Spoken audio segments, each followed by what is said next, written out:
తాతయ్య ఈరోజు 14వ తారీఖు 6వ నెల 2025. ఇజ్రాయేలు ఇరాన్ గురించి మాట్లాడాలి సబ్జెక్టు. అది ఇదంతా ఇంట్రడక్షనే. ఇప్పుడు కూడా మన విశ్వాసం యొక్క పునాది ఎవరు, ఏది విశ్వాసం ఏ మార్గంలో నడుస్తుందో తెలుసుకోవాలి. ఒకటే పునాది, అది ప్రవక్తల ద్వారా వేయబడిన పునాది. ఆ పునాది మీద ఉండాలి అపవిత్ర పునాది. ఒకటే మార్గము, అది ఆ మార్గము ప్రవక్తల ద్వారా వేయబడింది. అది చూసుకోవాలి మనం. నేను చూడండి అమ్మా, కీర్తన 11:3 చదువు. కీర్తనలు 11:3 పునాదులు పాడైపోగా నీతిమంతులు ఏమి చేయగలరు? పునాది నీతిమంతులు ఏం చేయాలి? బడికిచ్చడే ఆ పునాది తొలియాల. పునాదులు మనం ఏ పునాది చూడాలి? ఇప్పుడు 3 పునాదులు ఉన్నాయి. దేవుని యొక్క రాజ్యాన్ని మేమని క్రైస్తవ పునాది ఉంది, ఇస్లాం పునాది ఉంది, ఇజ్రాయెల్ పునాది ఉంది. ఈ పునాది ఏదో చూసుకోవాలి మనం. అది ముగ్గురికి అబ్రహాం సంతానం అంటున్నారు, యెరూషలేం కేంద్రం అంటున్నారు, అంత రైట్. కానీ దేవుని రాజ్యం క్రీస్తు రాజ్యం అని క్రైస్తవులు, అల్లా రాజ్యం అని ముస్లిమ్స్, కాదు పరిస్థితులు మాదే రాజ్యం అనే వాళ్ళు. కాబట్టి మనం పునాదులు చూసుకోవాలి. 6:16 చదవమ్మా. ఇర్మియా 6:16 యెహోవా ఇలాగ సెలవిచ్చున్నాడు, మార్గములలో నిలిచి చూడుడి, పురాతన మార్గములను గూర్చి విచారించుడి, మేలు కలుగు మార్గమేదని అడిగి అందులో నడుచుకునుడి. అది మార్గాలను నిలిచి చూడాలి. క్రైస్తవ మార్గం ఏం చెప్తుంది, ఇస్లాం ఏం చెప్తుంది, మరి ఇజ్రాయెల్ వాక్యం ఏం చెప్తారు చూసుకోవాలి, ప్రవక్తలు ఏం చెప్తారో చూసుకోవాలి మనం. అంతే, నమ్మొద్దు, పరిశీలించాలి. చూడండి ఒకసారి. అసలు ఇజ్రాయెల్ పట్ల పరలోకం తండ్రి యొక్క చిత్తం ఎందుకు తెచ్చుకుందాం. న్యాయాధిపతులు 20:11 అది ఇజ్రాయెల్ పట్ల తండ్రి యొక్క చిత్తం చిత్తం ఇజ్రాయెల్ గురించి మనకి తెలియాలిగా. మనకి ఇది ప్రవక్తలు వాళ్ళే కదా, గ్రంథం వాళ్ళదే కదా, స్వార్థం వాళ్ళదే కదా, వాళ్ళు ఏర్పాటు చేసుకున్నారు కదా. నేను ఇంతకుముందు చెప్పారు కదా. న్యాయాధిపతులు 20:11 కాబట్టి ఇజ్రాయేల్ అందరూ ఒక్క మనుషుడైనట్టుగా ఏకీభవించి ఆ ఊరి వారితో యుద్ధము చేయుటకు కూడిరి. అబ్బా, అందరూ ఒకే మనిషి. ఇజ్రాయేల్ అందరంతా ఒక మనిషి, అంటే ఏక మనసు, ఏక హృదయం, ఏక ఆత్మ, వచ్చారు వద్దా. ఇజ్రాయేల్ అందరికీ వచ్చిందట. ఒకప్పుడు వచ్చింది, ఇప్పుడు లేదు, అప్పుడు వచ్చింది. దాంట్లో నెహెమియా 8 చదువు. నెహెమియా 8:1 7వ నెల రాగా ఇజ్రాయేలీలు తన పట్టణములలో నివాసులై ఉండిరి. అప్పుడు జనులందరూ ఏక మనస్కులై నీటి గుమ్మము ఎదుటనున్నారు. అంటే ఎంత మనసు వచ్చింది అందరికీ? ఇజ్రాయేల్ అందరికీ ఒకే మనసు, ఏక మనసు వచ్చిందట. అదే 2వ దినవృత్తాంతములు 30:12 చదువు. 2వ దినవృత్తాంతములు 30:12 2వ దినవృత్తాంతాలు 30:12 యెహోవా ఆజ్ఞను బట్టి రాజును అధిపతులను చేసిన నిర్ణయమును నెరవేర్చినట్లు యోధాలోని వారికి మనస్సు ఏకం చేయుటకై దేవుని హస్తము వారికి తోడ్పడెను. అది ఇంకా ఏకం చేయాలి. ఎవరు చేయాలి? పరలోకమందున్న తండ్రి యొక్క హస్తం తోడుగా ఉండాలి. కాబట్టి ఆయన ప్లాన్ ఏంటి? ఇజ్రాయేల్ అందరినీ కూడా ఒకే మనిషి చేయాలా, ఇజ్రాయేల్ అందరినీ ఏర్పాటు చేసే స్థలానికి రావాలా, వాళ్ళందరికీ ఏక మనసు ఇవ్వాలా. వాళ్ళ గురించి ఇవన్నీ ఎందుకు? దాని గురించి ట్రైనింగ్ అవుతున్నా, ఇంకా పరిపూర్ణ అవ్వలేదు చెప్తా. దాన్ని క్లియర్ చేయాలని ఉంది నాకు. ఇరాన్ ఎవరు లేపడంటో తండ్రి అది కూడా చూపిస్తా, ఏమవుతుందో అవన్నీ. ఇరాన్, రష్యా ఇవన్నీ అవి కూడా చెప్తాను, మీరు వినండి ఆయన. చూడండి ఒకసారి. ఇప్పుడు వీరికి ఏక మనసు రావాలని చెప్పాడు కదా, ఎప్పుడు వచ్చిందా? రాలేదు. మరి ఎప్పుడు వస్తుందో చెప్పాలా, అది తెలియాలా. ఇంకా రాలేదు.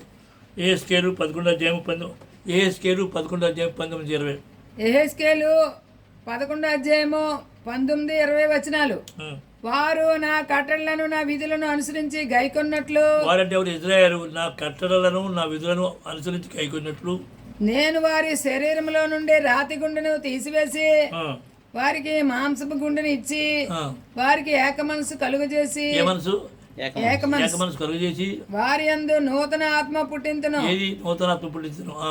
చాలు. అందులోనే 30:24-28 చదివమ్మా. అంతే, 30 ఏహెజ్కేలులోనే. యెహెజ్కేలు 36:24 నుంచి ఇది బోధ కాదు, లేఖనాలు చూపిస్తున్నాం, నేను బోధించడం కాదు.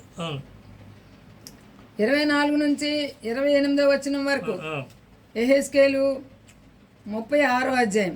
ఇదే ప్రభువకు యెహోవాకు నేను అన్ని జనుల్లో నుండి మిమ్మల్ని తోడుకొని ఆయా దేశంలో నుండి సమకూర్చి మీ స్వదేశంలోనికి మిమ్మల్ని రప్పించదును. మొత్తం వచ్చారు జరిగిందా? ఇంకా కొంతమంది ఉండిపోయారు. జరగలేదు. అది జరగాల. మీ అపవిత్రత యావత్తు పోవునట్లు నేను మీ మీద శుద్ధ జలము జల్లుదును. జరిగిందా? జరగలేదు. మీ విగ్రహముల వలన మీకు కలిగిన అపవిత్రత అంతయు తీసివేసేదను. విగ్రహాలు అంటే అదేంటి? ఆ పరలోక తండ్రి కంటే సృష్టికర్త కంటే ఎవరిని ఎక్కువ ప్రేమించినా అది విగ్రహమే. నూతన హృదయము మీకు ఇచ్చేదను, నూతన స్వభావము మీకు కలుగజేసేదను. హృదయం ఇవ్వాలి. నూతన స్వభావం ఇంకా రాలేదు. ఇప్పుడు 31 పచ్చలు ఉన్నాయి. అక్కడ 31 పచ్చలు ఉన్నాయి. రాతి గుండె మీలో నుండి తీసివేసి మాంసపు గుండెను మీకు ఇచ్చేదను. ఏం జరగలేదా? నా ఆత్మను మీ అందుంచి నా కట్టలను అనుసరించు వారిని గాను నా విధులను గైకొన్న వారిని గాను మిమ్మల్ని చేసేదను. నేను మీ పితరులకు ఇచ్చిన దేశంలో మీరు నివసించెదరు. మీరు నా జనుల యందురు, నేను మీ దేవుడిన యందురు. ఎప్పుడు ఏకమనసు వచ్చినప్పుడు అందులోనే చదువు 37వ అధ్యాయము 23 నుంచి 20 చదివామమ్మా. ఇప్పుడు ఏం చదువు? 36 చదివా. 37వ అధ్యాయం 23 నుంచి 20 చదువమ్మా. 37వ అధ్యాయము 23 నుంచి 28 వరకు. నా సేవకుడైన దావీదు వారికి రాజవును, వారందరికీ కాపరి ఒక్కడై ఉండును. ఇప్పుడు ఎంతమంది ఎలక్షన్లో మారిపోతారు. వారు నా విధులను అనుసరింతురు, నా కట్టడలను గైకొని ఆచరింతురు. మీ పితరులను నివసించినట్లు నా సేవకుడైన యాకోబునకు నేను ఇచ్చిన దేశంలో వారు నివసింతురు. వారి పిల్లల పిల్లలను అక్కడ నిత్యము నివసింతురు. నిత్యముంటారు. వీరేం చేస్తారు? ఇదే ఒకప్పుడు క్రైస్తవులు ఏమనుకుంటుంటే మేమే యెరూషలేము మాదే, మా క్రీస్తు రాజ్యం వస్తుందని క్రూషేడ్స్ మీద మత యుద్ధాల పేరు మీద నాశనం ముస్లిమ్స్ని చంపారు, వీళ్ళు చంపారు. వాళ్ళు ఓడిపోయారు, లాభలేకపోయి వదిలేసుకున్నారు.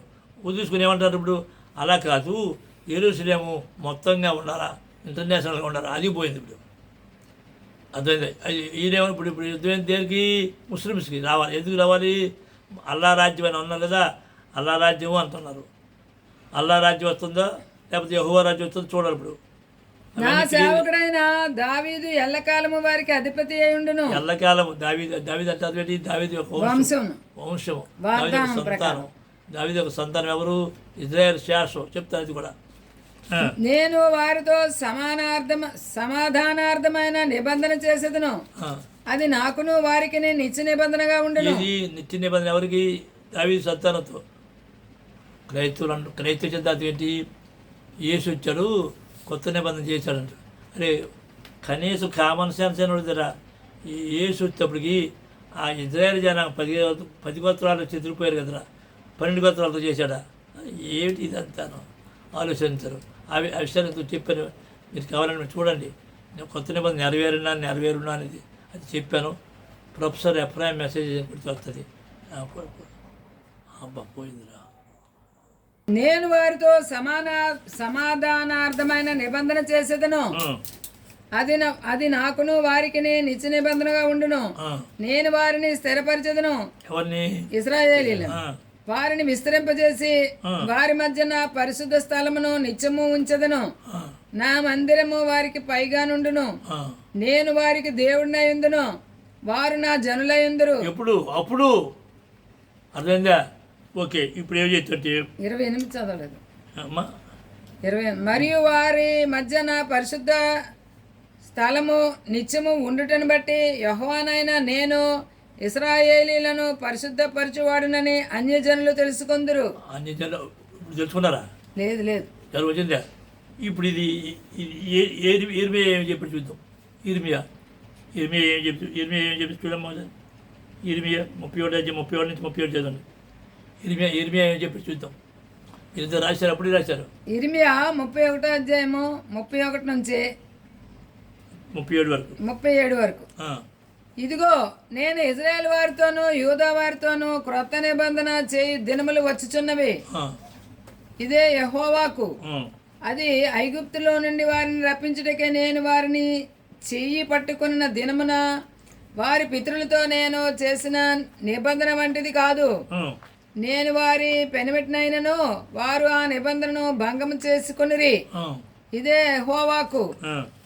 ఈ దినములైన తరువాత నేను ఇజ్రాయెల్ వారితోనూ యూదా వారితోనూ చేయబోవు నిబంధన ఇదే. ఇజ్రాయెల్ వారితో ఇజ్రాయెల్ యోషువ వచ్చినప్పుడు ఇజ్రాయెల్ ఉన్నారా? లేరు. ఎవరితో చేశాడు? ఇజ్రాయెల్తో చేయాలా?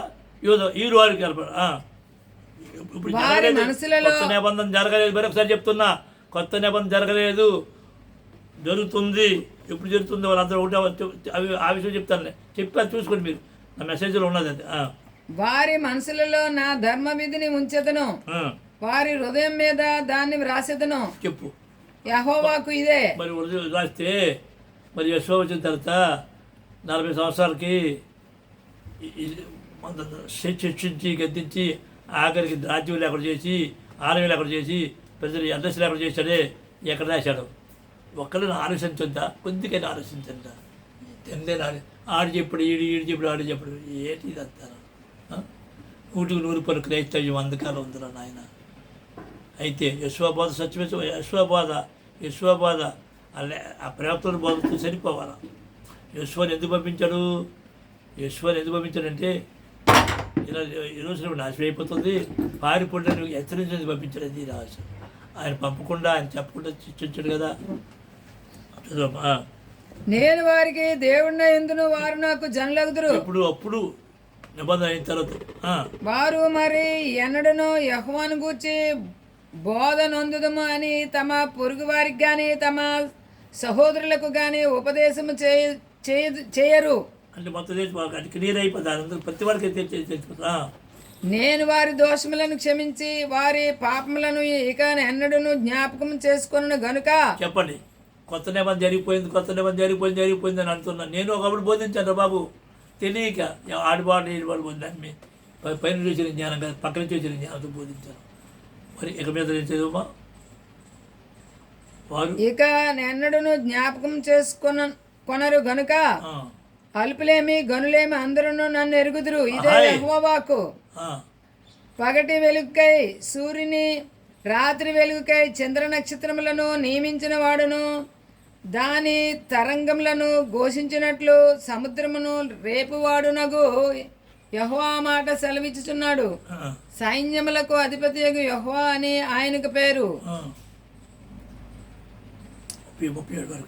ఆ నియమములో నా సన్నిధిని ఉండకుండా పోయిన ఎడల ఇజ్రాయెల్ సంతతి వారు నా సన్నిధిని అన్నడును జనముగా ఉండకుండా పోవును. ఇదే యెహోవాకు. 37 పైనున్న ఆకాశ వైశాల్యమును కొలుచుటయు క్రిందనున్న భూమి పునాదులను పరిశోధించుటయు శక్యమైన ఎడల ఇజ్రాయెల్ సంతానం చేసిన సమస్తమును బట్టి నేను వారందరినీ తోసివేతును. ఇదే యెహోవాకు. అంటే అది మరి ఎందుకు జరుగుతున్నాయో, ఇరాన్ అవన్నీ ఎందుకు వస్తుందో, రష్యా వస్తుంది, ఇవన్నీ చెప్తా. అవి కూడా రెండో మెసేజ్లో చెప్తా. ఇప్పుడు ఏం చెప్తుంటే 32 అధ్యాయము 39 వస్తుందేమో. ఇర్మియా 32:39 మరియు ఇర్మియా 32:39 మరియు వారికిని వారి కుమారులకును మేలు కలుగుటకే వారు నిత్యము నాకు భయపడినట్లు నేను వారికి ఏక హృదయమును ఏక మార్గమును దయచేదును. దయచేసాడా? లేదు, దయచేస్తాడు. ఇవన్నీ జరగనందుకు ఎన్ని యుద్ధాలు గొడవలు ఇవన్నీ పరిపూర్ణ చేయలేదు. అది నెక్స్ట్ మెసేజ్ చెప్తాను. నేను వారికి మేలు చేయట మానకుండినట్లు నిత్యమైన నిబంధనను వారితో చేయుచున్నాను. జరిగిందా? నిబంధన కొత్త జరగాల చేయాలా జరిగిపోయిందా? చేస్తాడు. జరగలేదు. ఈ కొత్త నిబంధన నిజంగా చుట్టితే వారు నన్ను విడవకుండినట్లు వారి హృదయంలో నా ఎడల భయభక్తులు పుట్టించదను. 42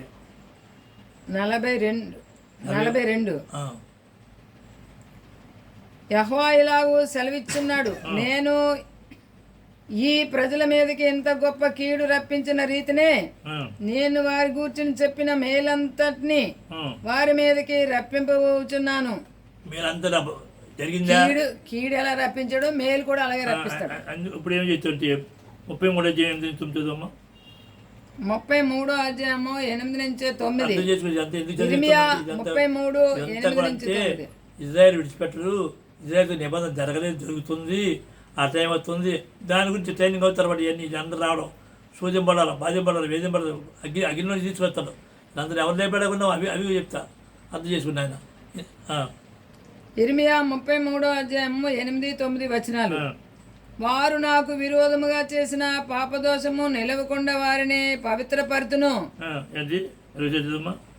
వారు నాకు విరోధముగా చేసిన పాపదోషము నిలవకుండా వారిని పవిత్రపరుతును. నిలవకుండా వారు నాకు విరోధముగా చేసిన దోషములన్నిటినీ తిరుగుబాట్లన్నిటినీ క్షమించదను. భూజనులందరి ఎదుట వారు నాకు ఇష్టమైన పేరుగాను స్తోత్ర కారణముగాను ఘనతాస్పదముగాను ఉందురు. స్తోత్రం. హల్లెలూయా. హల్లెలూయా. ఇప్పుడు ఏం చేస్తుంటే అందులోనే 24:7 చదువమ్మా. ఇర్మియా 24:7 వారు పూర్ణ హృదయంతో నా యొద్దకు తిరిగి రాగా వారు నా జనులగునట్లును నేను వారి దేవుడిని అగునట్లును నేను యెహోవానని నన్ను ఎరుగు హృదయమును వారికి ఇచ్చేదను. జరిగిందా? జరగలేదు.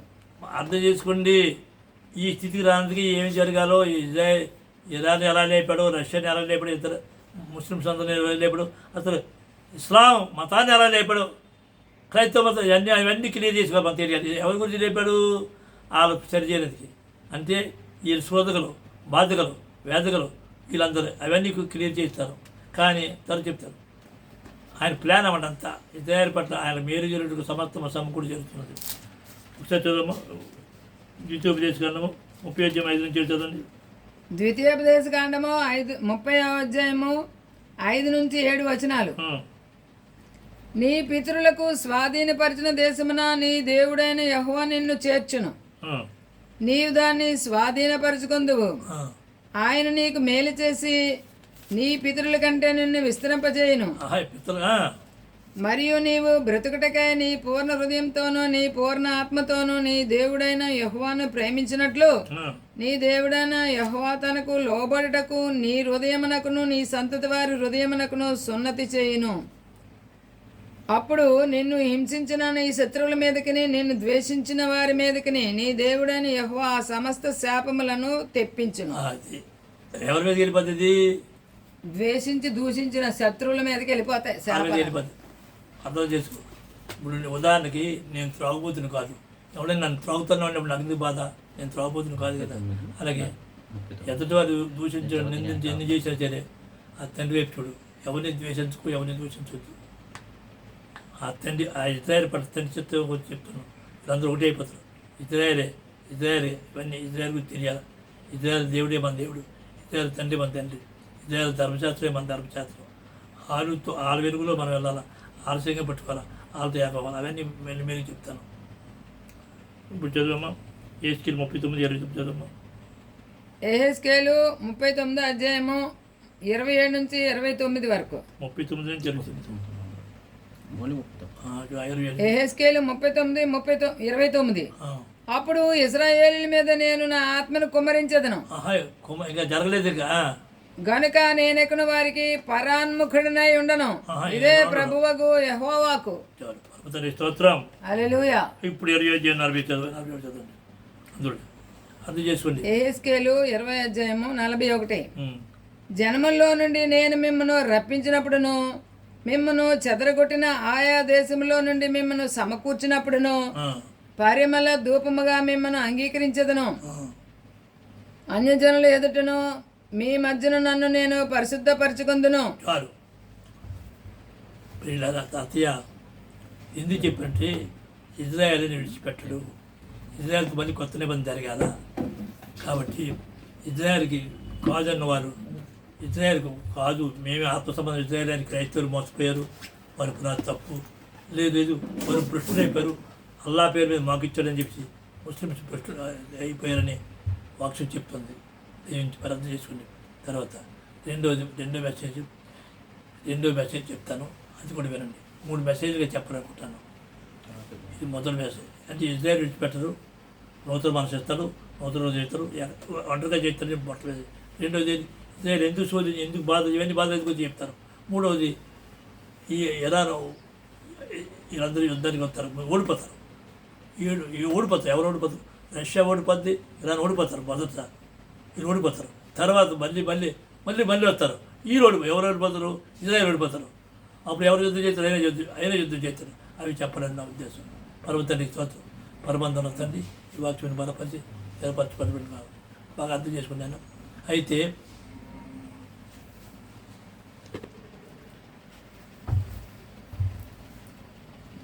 బాగా వినండి.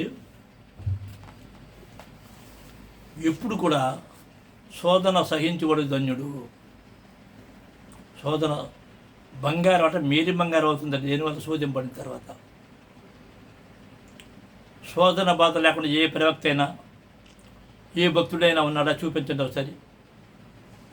ఒకసారి చూపించండి. శోధింపడాలా, బాధింపడాలా, పరిచయపడాలా, అప్పుడు మేలు బంగారం అవ్వాలా. అలాగనే తాను ప్రేమించిన వారి అందరినీ కూడా శిక్షిస్తాడు.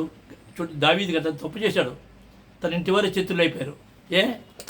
చుట్టూ శత్రులే, ఏం చేతంటావు? ఇజ్రాయెల్ ప్రపంచం అంతా శత్రులే, ఏం చేతంటావు? ప్రపంచం అంతా ఇప్పుడు ఇజ్రాయెల్ ఆయా దేశాలు చెదరగొట్టుడైనే, మరి ప్రతి దేశం అంటరాని వారి కింద లెక్క. ఎందుకు? ఆ తండ్రి సృష్టికర్త ఒక్కడని చెప్పడం, అంతేనే ఇంకా తప్పు చేశారా? వారు ఎవరికి ఏం చేయలేదు, కానీ బాధ కూడా చేయలేదు బయటికెళ్ళి. కానీ ఒక్కడే ఈయన విగ్రహారాధికులు, దేవతారాధికులు, అనేక మంది రచకులు ఉన్నారు. ఈయన ఒక్కడే. అది ఎప్పుడు కూడా సత్యానికి అసత్యానికి విరోధం, ధర్మానికి అధర్మానికి విరుద్ధం, న్యాయానికి అన్యాయానికి విరుద్ధం, వెలుకి చీకటి విరుద్ధం. అయితే రెండు చేసేది ఎవరు? అయినే. ఏం చేద్దంటే ఇప్పుడు గొలియాతు అంటూ లేకపోతే దావీదుకి ఎర్ర చీకటి ఉంది. ఒకసారి ఆలోచించండి. శోధనలు రావాలా, బాధలు పడాలా. దాని గురించి చెప్తాను. ఎవరు శోధిస్తున్నాడు? ఎవరు శోధకుడు? ఎవరు? ఆయన సాధకుడు సైతాన్ అంత ఉడిదే. సాతాన్ ఎవడు? ఆ పరలోకం తండ్రి యొక్క హోత, ఏజెంట్, పనిముట్టు, అంతే. ఒకసారి చూడండి, ఇది ఎందుకు శోధిస్తారు చూడండి. ఆమోసు 3:2. ఆమోసు 3:2. అదేమనగా భూమి మీద సకల వంశములలోనూ మిమ్మల్ని మాత్రమే నేను ఎరిగి ఉన్నాను గనుక. అబ్బబ్బా, సకల వంశంలో కూడా ఇజ్రాయెల్ జనాంగాన్ని ఎరిగినట్టు దగ్గర అరే సర్వశరీరులకు తండ్రి కదా. అంటే అదేంటి? వారు మాత్రం ఆయన వైపు చూస్తున్నారు. తను చూసి బాగా వినండి, వారి మనోనేత్రాలు తెరపడ్డాయి కాబట్టి వారు మాత్రం ఆయన చూస్తున్నారు. వారు మాత్రం చేతులు 6 గారు చేతులు చెప్పారు. వారు మాత్రమే ఆయన దృష్టించారు కనుక, వారు మాత్రం ఆయన ధర్మశాస్త్రం పడుతున్నారు కనుక ఆయన అది అంతే తెగడం కాదని అర్థం. మరి చదవమ్మా. అదేమనగా భూమి మీద సకల వంశములలోనూ మిమ్మల్ని మాత్రమే నేను ఎరిగి ఉన్నాను గనుక మీరు చేసిన దోషక్రియలన్నిటిని బట్టి మిమ్మల్ని శిక్షించును. నువ్వు అర్థం చేసుకున్నారా? అన్ని కొన్నా అన్నిటికీ చర్చ రావాలి. క్షమాపణ చర్చ లేకుండా దోషములు అన్నింటి చర్చే. క్షమాపణ ఎప్పుడు శిక్షించారు? క్షమాపణ చర్చే. ఇప్పుడు చదవండి ఒకసారి. ద్వితీయోపదేశ కాండము 8:5. ఒకడు తన కుమారుని ఎట్లు శిక్షించును అట్లే నీ దేవుడైన యెహోవా నిన్ను శిక్షించువాడని నీవు తెలుసుకొని ఆయన మార్గములలో నడుచుకున్నట్లును ఆయనకు భయపడినట్లును నీ దేవుడైన యెహోవా ఆజ్ఞలు గైకొనవాలి. తన కుమారుడు ఉదాహరణకి తన కుమారుడు తప్పు చేసి శిక్షించడా? తండ్రి ఏం ఊరుకుంటాడా? అలాగనే తన కుమారుడు ఎవరు? జ్యేష్ఠ కుమారుడు ఎవరు? ఇజ్రాయెల్ శిక్షిస్తున్నాడు. ఇప్పుడు మీరు క్లియర్గా ఉంటుంది. యోబు గ్రంథంలో 5:17. యోబు గ్రంథంలో 5:17-18. యోబు గ్రంథము 5:17 కూడా 17-18. దేవుడు గద్దించు మనుష్యుడు ధన్యుడు, కాబట్టి సర్వశక్తుడగు దేవుని శిక్షను తృణీకరింపకము. ఏమో కానీ బాబు, ఆ ఇజ్రాయెల్ మాట గారు కానీ దావీదు మాట నాకు కూడా చర్చ, నా చర్చ చెప్తే ఏంటి చెప్పబడతారా? మరొకసారి చదవమ్మా. యోబు 5:17-18. దేవుడు గద్దించు మనుష్యుడు ధన్యుడు. దేవుడే సైతాన్ని అనకూడదు. కాబట్టి సర్వశక్తుడగు దేవుని శిక్షను తృణీకరింపకము. ఆయన గాయపరిచి గాయమును కట్టును, ఆయన గాయము చేయును, ఆయన చేతులే స్వస్థపరచును. అబ్బా మాట చెప్పండిరా తాతయ్య. ఏదో నేను ఈనాడు సంతోషంగా ఉన్నానంటే అర్థం తెలుసా? ఆయన వైపు చూస్తున్నాను కనుక, ఆయన వైపు చేతులు చాపాను కనుక, ఆయన ఎందుకు దృష్టి నిలిపాను కనుక, ఆయన స్వరం విన్నాను, ఆయన ఎరుగుదు నేను. అబ్బా మతిపోతుందిరా. వేల మందికి బాప్తిసం ఇచ్చాను, 100 మంది శిష్యులు, డాడీ అన్నారు, అన్నయ్య అన్నారు. ఏదో లోపాలు ఉంటాయి, నాలో లోపాలు లేవని కాదు, ఏదో ఇదిగో ఇదిగో ఇదిగో చెప్పి నా కష్టాజితంతా పనిచేసుకున్నారు. ఆ గురించి ఆరుదయ్. అయితే నేను ప్రాక్టికల్గా చూశాను, ప్రతివాడు వారి క్రియలు చూపిన జీతం పొందాడు, మంచిదైనా చెడ్డదైనా పొందాడు. ప్రతివాడు పాపం చేసిన పాపాన్ని చచ్చిపోతాడు, పుణ్యం చేసిన పుణ్యాన్ని చచ్చిపోతాడు. అయితే ఇంకో మాట చెప్పినట్టు, మీ కుటుంబ విషయాలు అందుకని అంటారేమో, అది బైబిలే కుటుంబ విషయం, దావీదు కుటుంబ విషయం, ఇజ్రాయెల్ కుటుంబ విషయం కాదంటవా? కాదా? ఇజ్రాయెల్ కుటుంబ విషయమేనా? దావీదు కుటుంబ విషయం. చూడండి, నాది 84 సంవత్సరాల వయసులో 45 సంవత్సరాలు నేను ఆత్మీయంగా ఇండియాలో 2 రాష్ట్రాలు తిరిగాను. తండ్రి రుజువు తెచ్చుకున్నాను. నేను ఎవరితో రాజీ పడలేను, ఎందుకంటే నన్ను తల్లి కడుపులో రూపించాడు ఆయన.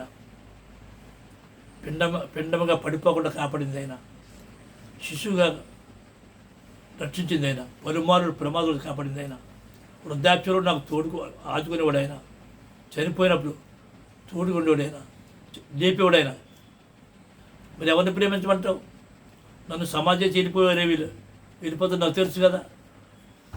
నా వారు అన్నవారు అంత సమాజం వెళ్ళిపోతారు. సమాజం చేపేవాడు ఎవరు? తండ్రి కదా. ఎవరు చెప్తారమ్మా? మరి తండ్రి కంటే కొడుకులైనా, మనవలైనా, భార్యనైనా, తానైనా ఎక్కువగా ప్రేమించుడు విగ్రహరాజు అనిపించింది. నేను ఎటు చూస్తున్నట్టు ఎప్పుడైతే చూస్తున్నానో అటు చూడడం వాళ్ళంతా శత్రులే, శరీర సంబంధం శత్రులు అయిపోతారు, సహజమది.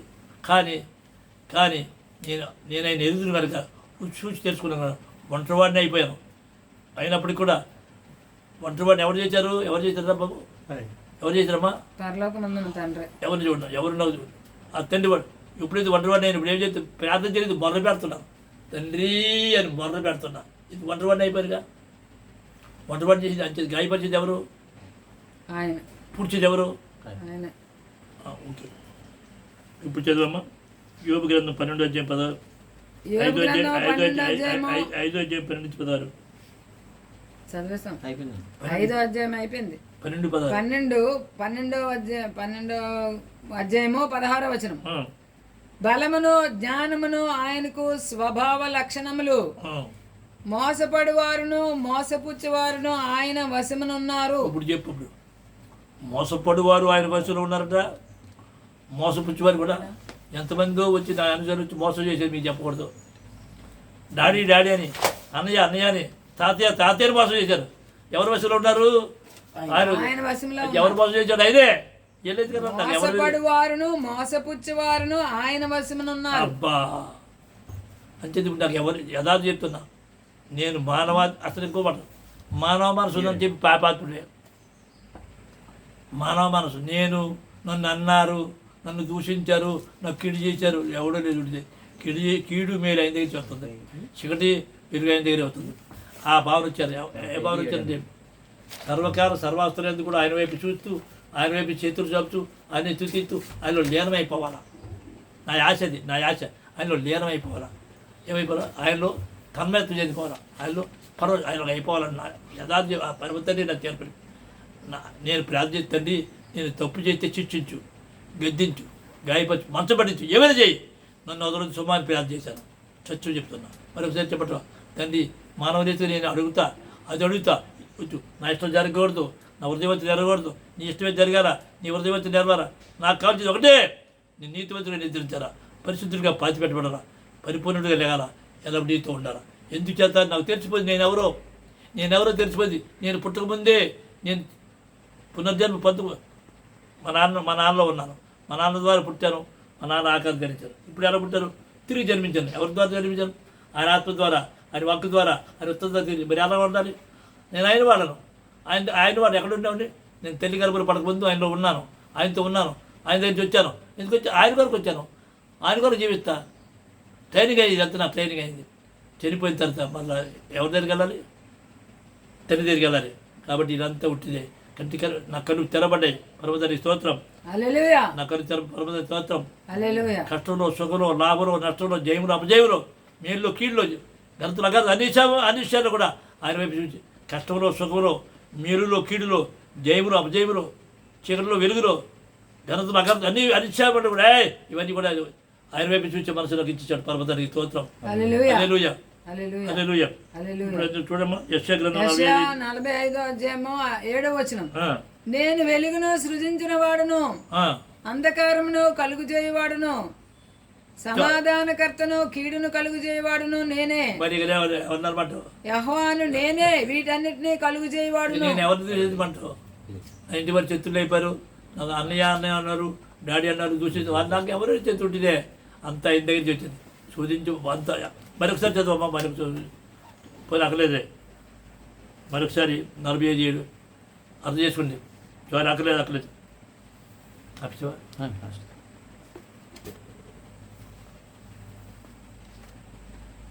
తాతయ్య చెప్పాను కదా, తండ్రి నేను తప్పు చేస్తే శిక్షించు, గద్దించు, గాయపరచు, మంచబడి ఏమైనా చేయి, కానీ నన్ను వదలొద్దు. తర్వాత తండ్రి నేను అడుగుతాను, నా ఇష్టం అడుగుతాను, నా ఇష్టం జరగకూడదు, నీ ఇష్టమే జరగాల, నా కోరిక నెరవేరకూడదు, నీ కోరిక నెరవేరాల, నాకు కావాల్సింది నేను నీవే నా అందానంటాను. నేను తండ్రి ఆయన చిత్తానుసారంగా, ఆయన వృద్ధానుసారంగా, ఆయన వక్షానుసారంగా ఏమని ఇస్తాడని చెప్పాడు కదా, వాగ్దానం చేశాడు కదా. కాబట్టి పరలోకం తండ్రి వృద్ధాక్షలో నన్ను శాంతి సమాధానంతో నింపాడు పరమదానికి స్తోత్రం. అయితే ఇంకోటి అడిగాను, తండ్రి రాబో వారికి ఇదే మార్గము ఇందులో నడువుడని నేను చెప్పాలా, దానికి తగిన జ్ఞానాన్ని, వివేకాన్ని నాకు దయచేయమని ప్రార్థన చేశాను.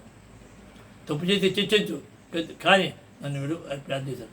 ఆ పర్వతండి ఆ స్వరం నేను ఎరుగుదును, ఆయన నేను ఎరుగుదును, ఇదే మార్గము ఇందులో నడువుడని స్వరం నేను ఎరుగుదును. ఆ మార్గమే జీవ మార్గము, అదే సత్య మార్గము, అదే నిత్య మార్గము, అదే లోతుగా ఉంది. ఆ మార్గాన్ని నాకు తెలియజేసిన దాన్ని మీకు తెలియజేసి, అలాగే నేను పరిపూర్ణ కాదు. నోను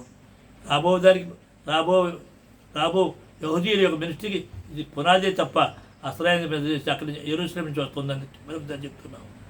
పర్వతానికి స్తోత్రం. యెషయా 45:7 నేను వెలుగును సృజించిన వాడును, అంధకారమును కలుగు చేయవాడును.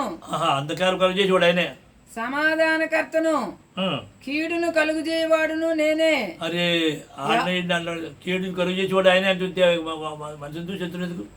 యెహోవాను నేనే వీటన్నిటినీ కలుగు చేయవాడును. పర్వతానికి స్తోత్రం. హల్లెలూయా. అవన్నీ నేను తెలిసిన తర్వాత మానవ మన సొంతం చేపు నువ్వు పాపివే చేయదా చేయి. ఇంకొకటి చదువమ్మా, ద్వితీయోపదేశ కాండము 33:29. ఇశ్రాయేలు నీ భాగ్యం ఎంత గొప్పది. మళ్ళీ ఇజ్రాయేల్ దగ్గరికి వెళ్ళిపోదు. ఇన్ని చేసి అన్ని భాగ్యం, ఇజ్రాయేలు నీ భాగ్యం ఎంత గొప్పది. యెహోవా రక్షించిన నిన్ను పోలిన వాడెవడు? ఆయన నీకు సహాయకరమైన కేడము, నీకు ఔన్నత్యమును కలిగించు ఖడ్గము.